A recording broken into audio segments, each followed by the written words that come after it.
పూర్తి వివరాలకు చదవండి రేపటి అక్షర శిల్పం దినపత్రికలో.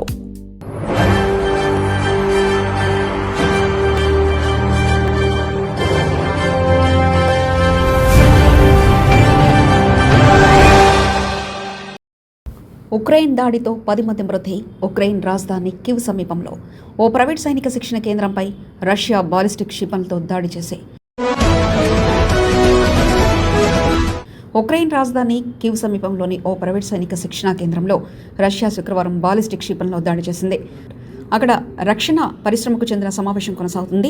ఈ దాడిలో కనీసం 10 మంది మరణించగా దాదాపు 100 మంది గాయపడ్డారని ఉక్రెయిన్ ప్రభుత్వం, రక్షణ పరిశ్రమ ప్రతినిధులు వెల్లడించారు. దాడి జరిగిన ప్రాంతం కీవ్ నగర కేంద్రానికి 20 నుంచి 30 కిలోమీటర్ల దూరంలో బూచా జిల్లాలో ఉంది. అత్యవసర సిబ్బంది సహాయక చర్యలు చేపట్టారు. ఈ దాడిలో 27 ఇళ్లు, 44 వాహనాలు కూడా దెబ్బతిన్నాయి. ఉక్రెయిన్లోని అతిపెద్ద ప్రైవేట్ రక్షణ తయారీదారుల సంఘమైన ఉక్రెయిన్ డిఫెన్స్ ఇండస్ట్రీ కౌన్సిల్ ప్రతినిధులు కూడా సమావేశంలో ఉన్నట్లు తెలిపింది. అయితే వారి వివరాలు వెల్లడించలేదు. ఈ దాడికి ఒక రోజు ముందు ఉక్రెయిన్ అధ్యక్షుడు వాలోదిమిర్ జెలెన్స్కీ అమెరికాకు చెందిన రైథియాన్ కంపెనీ ఉన్నత ప్రతినిధులతో కీవ్లో సమావేశమయ్యారు. రష్యా ప్రయోగిస్తున్న బాలిస్టిక్ క్షిపణులను అడ్డుకోవాలంటే పెట్రియట్ గగనతల రక్షణ వ్యవస్థల క్షిపణులే అత్యంత అవసరమని ఆయన సామాజిక మాధ్యమాల్లో పేర్కొన్నారు. పెట్రియట్ వ్యవస్థల క్షిపణులే ప్రస్తుతం అత్యంత ప్రాధాన్యమని జెలెన్స్కీ అన్నారు. దాడి జరిగిన సమయంలో రైథియాన్ ఉద్యోగులు అక్కడే ఉన్నారనే ప్రశ్నకు కంపెనీ వెంటనే స్పందించలేదు. ఈ ఘటనపై ఉక్రెయిన్ అటార్నీ జనరల్ రుస్కాన్ క్రాంచెంకో యుద్ధ నేరాల కేసు నమోదు చేశారు. సమావేశం నిర్వహణలో నిర్లక్ష్యం జరిగిందా అనే అంశంపై మరో కేసు కూడా నమోదు చేశారు.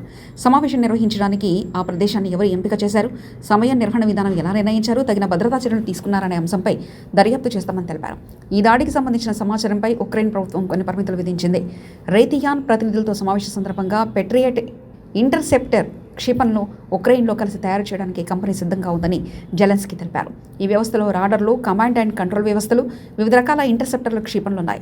సంయుక్త తయారీపై ప్రభుత్వ, ప్రైవేట్ రంగ బృందాలు సంప్రదింపులు కొనసాగిస్తాయని ఆయన తెలిపారు.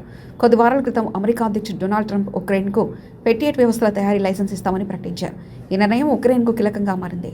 అయితే ఉక్రెయిన్లో ఉత్పత్తి కేంద్రాలు ఏర్పాటు చేయడానికి ఇంకా కొన్ని సంవత్సరాలు పట్టే అవకాశం ఉందని నిపుణులు అంచనా వేస్తున్నారు. ఇదిలా ఉండగా రష్యాలోని కిరోవ్ ప్రాంతంలో ఉన్న ఓ సైనిక కర్మాగారంపై ఉక్రెయిన్ దీర్ఘశ్రేణి ఆయుధాలతో దాడి చేసింది. ఈ ఘటనతో 6 మరణించగా 26 మంది గాయపడ్డారని ఆ ప్రాంత గవర్నర్ అలెగ్జాండర్ సోకోలోవ్ తెలిపారు. విమానాలు, క్షిపణుల విడిభాగాలు తయారు చేసే అవిటెక్ కర్మాగారమే లక్ష్యమైందని రష్యా ఆన్లైన్ వార్తా సంస్థ ఆస్ట్రా వెల్లడించింది. ఉక్రెయిన్ సరిహద్దుకు దాదాపు 1350 కిలోమీటర్ల దూరంలో ఉన్న ఓ చమురు కేంద్రాన్ని కూడా లక్ష్యంగా చేసుకున్నట్లు జెలెన్స్కీ తెలిపారు. రష్యాలోని అతిపెద్ద ఆన్లైన్ రిటైల్ సంస్థ వైల్డ్ బెరీస్కు చెందిన లాజిస్టిక్ కేంద్రాలపై కూడా ఉక్రెయిన్ మళ్లీ డ్రోన్ దాడులు చేసింది.